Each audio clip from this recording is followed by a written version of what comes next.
Welcome to this month's edition of OSU Extension Monthly. I'm Arlene James, the OSU Extension Educator for Family and Consumer Sciences. And I'm Katie Hughes, the Ag Educator. Yeah. And what are we here today for, Katie?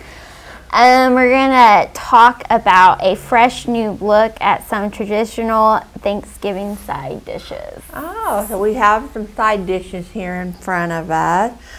What's your favorite side dish for Thanksgiving? Green bean casserole. Oh, green bean casserole. And you know, there actually are some variations of those that we could have talked about today, but didn't actually make that decision to do that today. You know, my favorite is, of course, the cornbread dressing.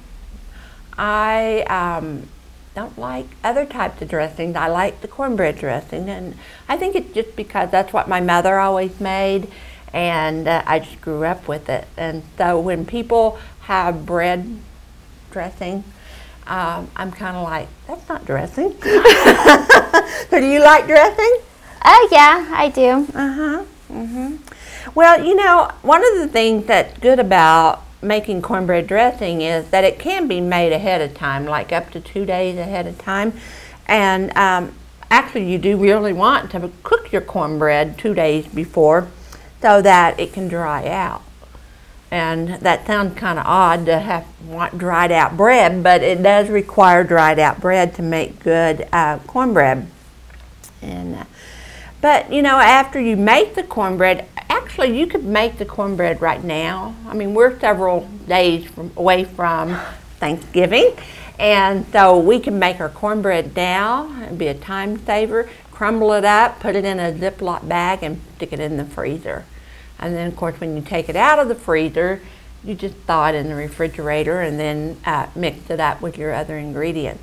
I've actually even mixed it completely, and put it in there. So then you just take it out, put it into your casserole dish or your pan or what have you, and go ahead and bake that. But you know, we can add some other things to our dressing. Now, I pretty much like the classic cornbread dressing. I mean, you don't have to put a lot in it. You know, your onions, your celery, your chicken broth or turkey broth from your turkey, those types of things. But I like to make my cornbread with buttermilk because I like that flavor that it has in there. I add onions and celery and sage. If you want a unique taste, you can try some fresh sage rather than the dry rub sage. So, you ever made dressing? No, not homemade. Not homemade, huh? So, it really doesn't take a lot of time to make it, and it's really, really good. So if we wanted to jazz up our dressing, we could make a pecan herb cornbread dressing. And I have that as we look at our food here today. This isn't my classic dressing, but this one is the pecan herb. And what I've done is toasted some pecans and added some rosemary, some thyme, and some other things like that makes it really, really tasty. It also has the sage in it because you can't have cornbread dressing without sage. That's just what makes it dressing. So there's a way to jazz up your dressing. If you like to try new and different recipes, then you might be interested in trying the one that I have here at the top third of my pan. And this one has smoked Polish sausage in it and apples. What do you think of that? Does that sound good? It does. Yeah. Yeah? Okay. I actually ate some of it the other day, and it's not pretty tasty.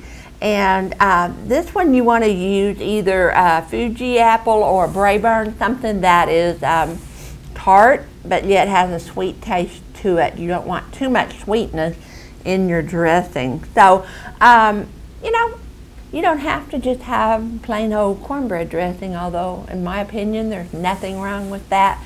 But you can jazz it up with some toasted pecans and some rosemary, thyme. Go ahead and add your sausage and your apples to it and have a unique, different Thanksgiving side. You know, on many Thanksgiving tables, there will always be some type of corn dish. In the South, they like corn pudding, and it is a staple pretty much for Thanksgiving dinner. But they also eat it year-round. So, if you've never tried, have you ever tried corn pudding? No. I don't believe so. You just have lived a very sheltered life, haven't you? If you haven't had dressing and corn pudding and those types of things, it really is a treat. It is almost dessert-like. It's welcome at any potluck that you ever want to take it to.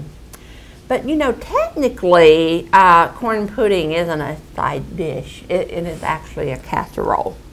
It has a really soft texture to it, and it's almost dessert-like.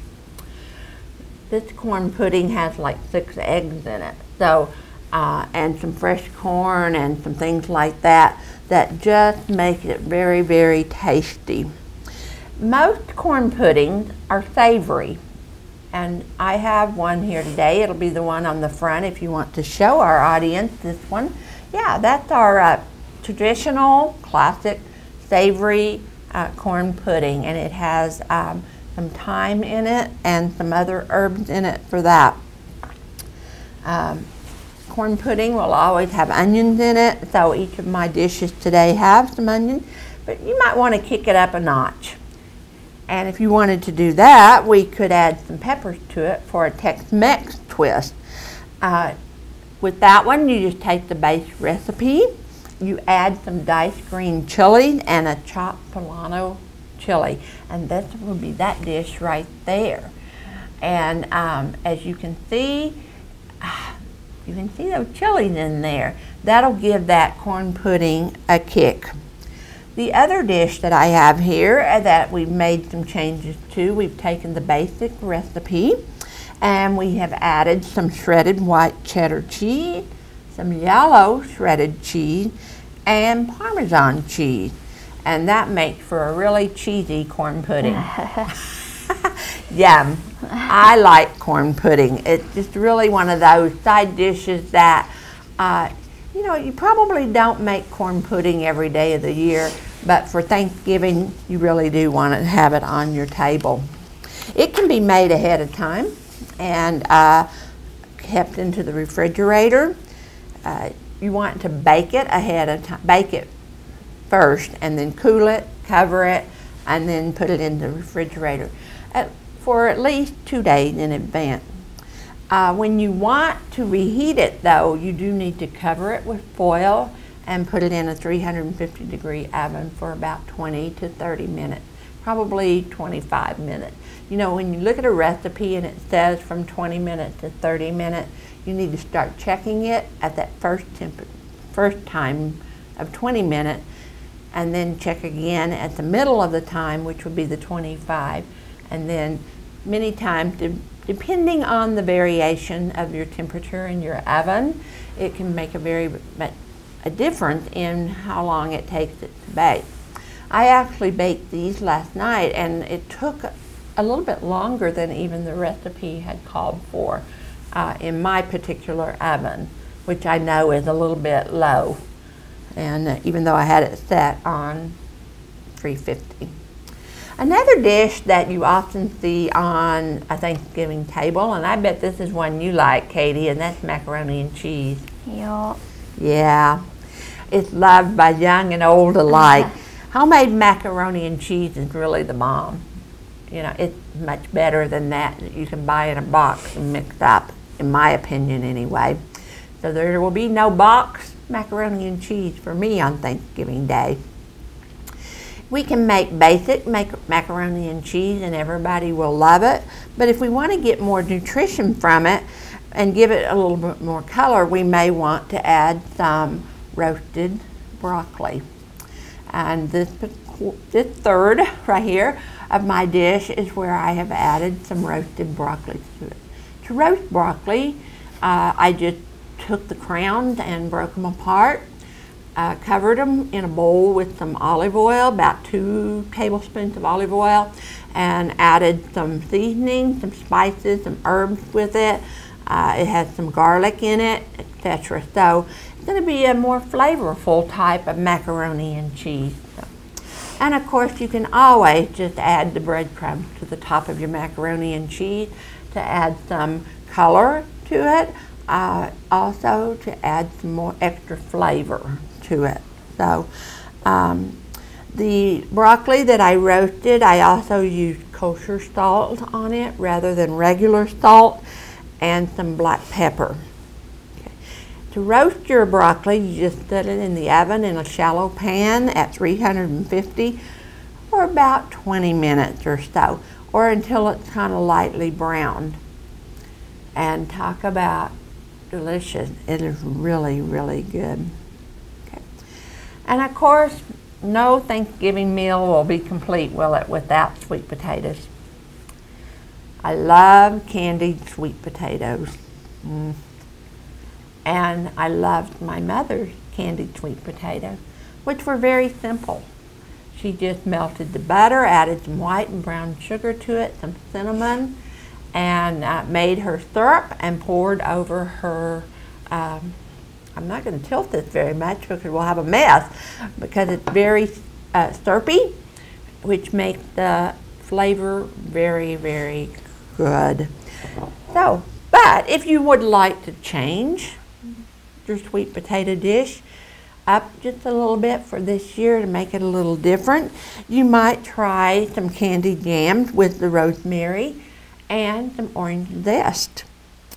And it may even become your new favorite. And I will tell you, when I was cooking it, the aroma was wonderful. It just smelled so good. I love the smell of rosemary.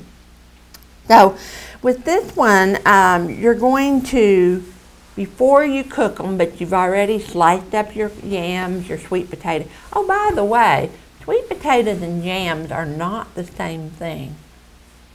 You know, a sweet potato, I mean, we use that word, we use them interchangeably, but they truly are not. A sweet potato you can eat raw, but a yam, a true yam, you should never eat raw, because it actually can be poisonous to you. So if you are actually have in your possession a true yam that you picked up somewhere, you actually do need to make sure that you cook that yam before you eat it, because in its raw state it is poisonous to us. But once it's cooked, it's fine to eat. But sweet potatoes, you can eat them raw. You can put them in salads raw. You can do lots of things with sweet potatoes that you would not be able to do with yams. So these are actually sweet potatoes that I have here. And with the one with the rosemary and orange zest, I just made the syrup just like I would for regular sweet potatoes. And then I added a tablespoon of orange zest to that, and 1 1/2 tablespoon or teaspoon of fresh rosemary. And so it has a wonderful aroma. Another thing that you can do with sweet potatoes is that you might even add toasted pecans to them. And to toast your pecans, you put them in the oven on a single layer. Leave them in there at 350 for about 20 minutes or so. You'll need to stir them from time to time so that they move around. When we roast pecans, we're trying to draw some of the moisture out of there, but also give it that roasted flavor that really adds to any dish. With this one, this particular dish, I actually added some jalapeno peppers along with the toasted pecan. I did about 2 tablespoons of minced jalapeno, a teaspoon of ground cumin, and then some cinnamon as well, because you just can't make sweet potatoes without cinnamon. I don't think anyway. And you want to roughly chop your pecan, or you can buy pecan pieces and that'll be fine, which is what I did there. Well, yum, yum. I have lots of food here and I'm getting pretty hungry, Katie. Are you getting hungry? Looks good. So. It looks good? Well, I can almost taste it all right now, and I'm so excited for Thanksgiving, because it really is my favorite holiday of the year, because we come together on Thanksgiving to give thanks.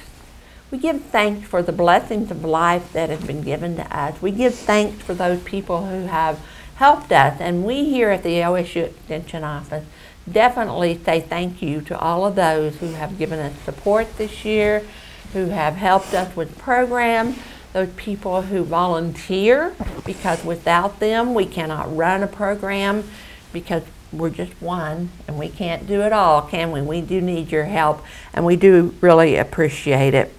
So I want to say that I'm thankful for the life that I have, and to know that my heart has been blessed beyond measure, and we do thank everybody. And so, speaking of thanks, I think you have some information on something that is a part of being thankful, and that is the attitude of gratitude. Yep. So for some benefits of being grateful, one is gratitude makes us happier. 5 minutes a day writing or thinking about what you are grateful for will increase your happiness. You mean if I take 5 minutes every day and write down the things that make me I'm thankful for, that's going to make me a happier person? Should be, hopefully. I think it will. That sounds wonderful. Yeah. Two is gratitude makes people like us. Gratitude makes us nicer to know, more trusting, more social, and more appreciative, which helps us make more friends, deepens our existing relationships, and can improve a marriage. Can improve a marriage. You know, I think sometimes we forget to tell those people that are closest to us, our spouses, our children, our coworkers even maybe, how much we really do appreciate them. And if we would just take the time to do that, not one day a year, but every day, or at least several times a day even, life would probably be a lot better for all of us, wouldn't it? Yeah. 3 is gratitude boosts our careers. Criticism and self-focus can have a place in your working environments. Listen to yourself and try to become more positive. You know, I think that in the world that we live in today and in our jobs and stuff, sometimes we look at the negative so much, and we whine and we moan and we complain about things and how things should be and they're not, and we just become very unhappy. And when we're unhappy, we can't have that attitude of gratitude that we really should have, that would bring joy back into our lives. So we're really overdoing the negative, the griping, the whining, the moaning, and the complaining in our workforce, in our homes, and just out in the world. So listen to yourself. I've had a friend one time that I really love her a lot, but she became so negative about everything that it was difficult to want to spend time with her. But she finally figured out that she was being so negative and being so complaining and about any and every little thing, and she quit doing it. And you know what? I really enjoy her company. 4, gratitude makes us healthier. It could even extend your lifespan. Wow. Well, you know, if I lived longer, I guess I would want it to be a joyful life and one of gratitude. And I think too, and you wouldn't understand this because you're so much younger than I am, Katie, but you know, as you get older, you learn to appreciate those things that are very, very important in life. Not saying that you don't, but you know, it's just, there is a difference. No. 5, it strengthens our emotions. How can it not? Well, I think it does. I really do. 6, gratitude develops our personality. It really does, and in potentially life-changing ways. Oh, so if I'm grateful for things, I'm going to be a better person, have a better personality? Hopefully. I'm sure it would happen. 7, gratitude makes us more optimistic. Just ask a farmer. Well, what do you mean by that? Do the farmers have to give thanks I think they do. I think they do every day. Every day, that's right. They have to say thank you for the life that they give. And you know what? I am thankful for a farmer, because without a farmer, you know, these things that are sitting here in front of us that we can't wait to try here in a little bit, we wouldn't have them. That is very true. The farmer grows the sweet potatoes. The farmer grows the corn. The farmer grows the grain that makes our dressing. The corn, the farmer grows the wheat that makes our pasta. So I'm thankful for the farmer that feeds us. 8, gratitude reduces materialism. Too much stuff reduces our ability to appreciate and enjoy the good in life. Put your focus on the things that matters, like family and quality time spent together. You know, I've learned this lesson that I have too much stuff at my house. And because I have too much stuff, it's in my way. And when I have too much stuff in my way, I'm not as happy as I could be. So truthfully, this holiday season, one of my goals is to go through my home and downsize and get rid of some of the things that doesn't bring me as much joy. Some things that I won't have to dust. Yeah. 9 is gratitude increases spiritualism, or the more spiritual you are, the more likely you are to be grateful.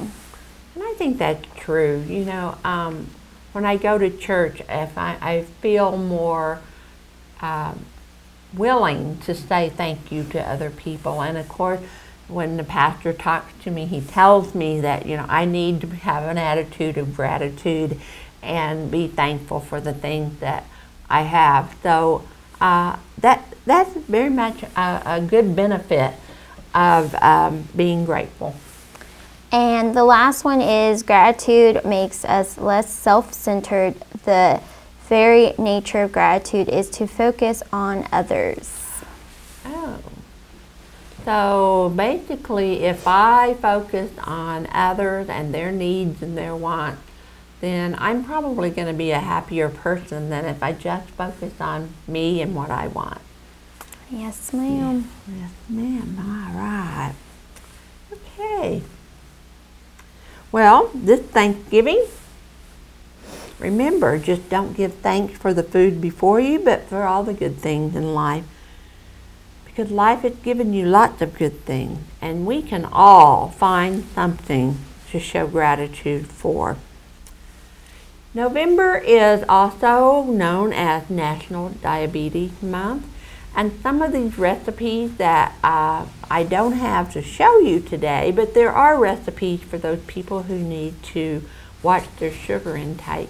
And one of those recipes is for a pecan pie. And the recipe will be shown on your screen, and you can see what that recipe has in it. But it has less sugar. Fructose is a type of sugar. A lot of people think it's a sugar substitute, but it's not. It is actually a type of sugar. But you don't use as much of it as in a traditional pumpkin pie. So when you can make some adjustments and variations to your various dishes, you can do that so that it can help your health. I am offering a diabetes education program here in the Extension office on Monday evening.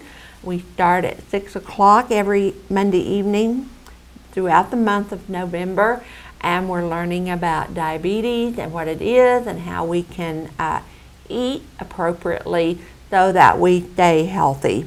And of course, our office is located at 301 North Main, and one of those recipes that we use is that pecan pie that you'll be seeing on the screen.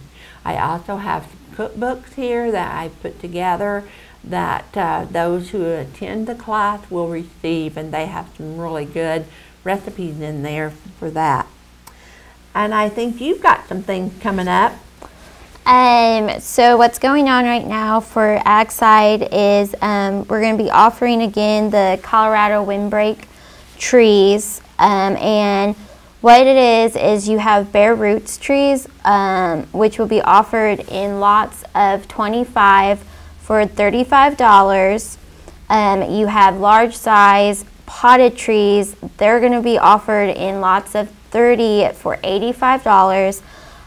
You have extra large potted trees. They're going to be sold individually for $20. As well as this year, we have perennial wildflowers and grasses. They're going to be sold individually for $15, or you can do a box of 30 plants, which can be mix and match for $90. We're going to be taking orders until March 2nd, but you definitely should get them in earlier than that date so you can get the trees that you want. And then they will be delivered on Thursday, March 22nd. So if I wanted to order some trees, what do I need to do? You need to stop by the office, which is again located at 301 North Main Street here in Guyman, to sign which trees you would like, as well as payment is due when you place the order. So we have to pay in advance to receiving the trees. Okay.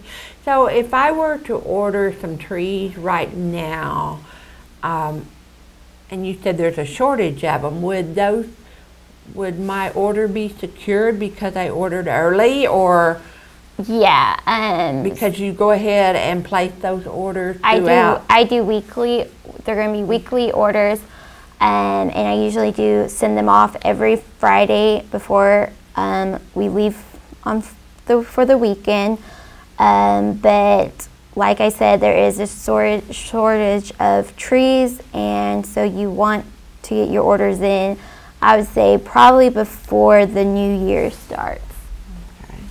So don't delay in determining if you need some windbreak trees, because they may not be available if you come in right before the deadline. They may have already sold out of all of them, and you'll be out of luck and won't get your trees, right? So thank you, Katie. I think that's great that we offer this service for people, and we sell lots of trees every year, but if you own some acreage and you want to plant some trees, come by and check out what we have to offer. So, at this time, I'd like to just say thank you for being with us today, and as we are in the month of November, and it is Thanksgiving time, just to say happy Thanksgiving to you and yours from all of us here at the Texas County OSU Extension Office.